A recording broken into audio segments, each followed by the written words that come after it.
Hello everyone. In this presentation, I'll be discussing Duke Energy's strategic path to a sustainable energy future, navigating market dynamics, financial performance, and innovative solutions for net zero by 2050. The Duke Energy Corporation is ranked among the most significant electrical power maintaining companies in the United States and is situated in Charlotte, North Carolina, with its operations in electricity generation, transmission, distribution, and supply of natural gas.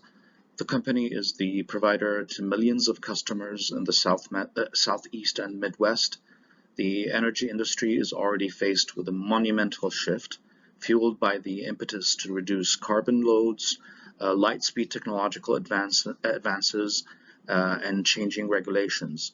It is on this background that Duke Energy has committed to reaching net zero carbon emissions by the year 2050 and has been positioning the strategy in line with clean energy investment, digital modernization, and the attainment of greater grid resilience.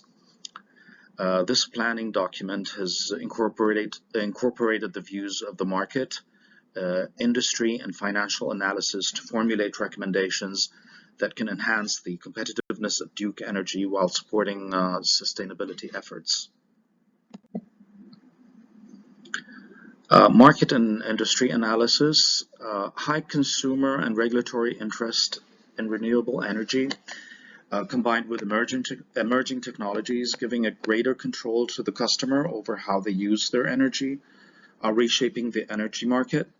The market trends are positive, with increased preference to solar and wind energy generation, and battery storage has been gaining importance as a grid stability measure.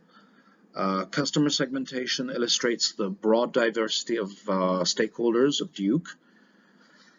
People residing in houses require affordability and reliability. Businesses are interested in efficiency and flexibility, and industrial customers need long-term contracts and guarantees of sustainability. The electrification of transportation and manufacturing is an industry-wide trend, providing new growth paths and simultaneously straining grid capacity. In the meantime, rivals such as NextEra Energy continue to build their clean energy assets rapidly, and Duke must move faster to innovate and transition to renewable energy.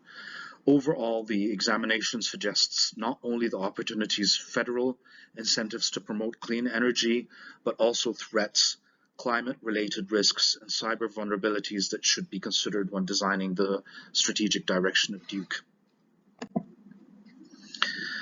Financial analysis. In financial terms, Duke Energy performed relatively well and is equally positioned to make long-term capital investments, but with proper balancing. During the last fiscal year, the firm posted revenues of about $29.3 billion and a net income of $3.9 billion, which indicates its financial stability despite the shrinkage of operating margins due to increased expenses and capital obligations. Liquidity is strong. However, the company uses long-term debtor financing for infrastructural development, and thus the debt over equity exceeds 1.2, indicating a need to be prudent in the financial management. According to the 5-year capital investment plan, Duke has a sum exceeding $65 billion. The greater part of it was assigned to renewables, transmission, and grid modernization. To some extent, earnings can be stabilized with regulatory structures. However, there are risks to face in terms of recovery of costs primarily, and a lack of acceptance of rate increments. Disciplined cost management, creative sources of finance, such as green bonds and even scenario planning, are all ways to strengthen financial resilience against energy transition-related uncertainties. Strategic recommendation or recommendations. So following these analysis, some smart strategic objectives are advisable for Duke Energy. To begin with, the company could strive to increase renewable energy generation capacity by 20 gigawatts by 2035, and achieve a 10 gigawatts mark by 2030. Federal incentives and strategic attention to solar, wind, and battery projects will be used to support this target. Second, grid reliability would be enhanced by decreasing the System Average Interruption Duration Index, SAIDI, by 30% in 5 years.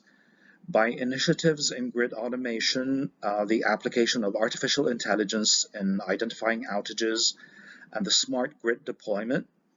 Third, they have to boost the customer digital engagement by half by 2028, which can be done by increasing mobile applications, real-time analysis, and rewarding digital billing. Further, Duke is encouraged to aim to halve the 2005 CO2 emissions by 2035, replace coal with increasing renewables, and invest in carbon capture technology. Lastly, workforce development must be emphasized as a priority, as the intention is to increase the number of participants in training by 25% and reduce workplace incidents by 10% by 2027, so that the firm's employees are prepared to deal with the energy transition. The above recommendations will also guide Duke in its strengths and weaknesses, such that it takes advantage of and combats threats in the industry. Implementing plan and KPIs. So Duke Energy must use the phase 10-year implementation strategy to achieve the following goals. Phase 1, which is between 2025 and 2027. Phase 1 will be devoted to preparing the ground by obtaining regulatory approvals, approving the digital infrastructure, cybersecurity, and initiating workforce reskilling programs. The success will be measured in terms of the allowances of success rates, use of mobile applications, and hours of training. Phase 2, which is between 2028 and 2031, will focus on growing the system massively by building large-scale renewables, modernizing the grid, and expanding EV infrastructure. Metrics include renewable downtime and EV charging solutions deployed. Phase 3, which is between 2032 and 2035, will be characterized by an integration and sustainability phase, where the successfulness of the strides made towards emission reduction will be assessed, and the energy mix will also be recalibrated, which will see the introduction of adaptive financial models to be in a position to ride through the price volatility. It will cost an estimated $65 billion in initial capital investment. Interdisciplinary teams of engineers, data scientists, and service specialists, and working relationships with federal agencies, universities, and technology companies. Among the critical risks are policy delays, pressure of inflation, and cyber attacks, which the engagement of stakeholders, flexible contracting, and well-developed monitoring systems can avert. KPIs at every stage will mean responsibility and quantifiable steps. The conclusion and next steps. In summary, Duke Energy is at a crossroads where it has to transform into a cleaner, more intelligent, more resilient energy future. The company will emerge as a leader in the energy sector by increasing its renewable capacity, improving grid reliability, engaging customers more, decreasing emissions, and investing in its workers. The proposed phase implementation plan will provide a categorical approach to achieving these objectives, where goals can be measured and responses to challenges can be adjustable. The identified initiatives to be developed by Duke include further regulatory partnerships, mobilization of financial resources, and enhancing community and technology innovator partnerships. Through its adherence to these destinations, Duke Energy will be able to develop more sustainably, benefit stakeholders over an extended period, and carry out its mission of powering a greener economy and energy.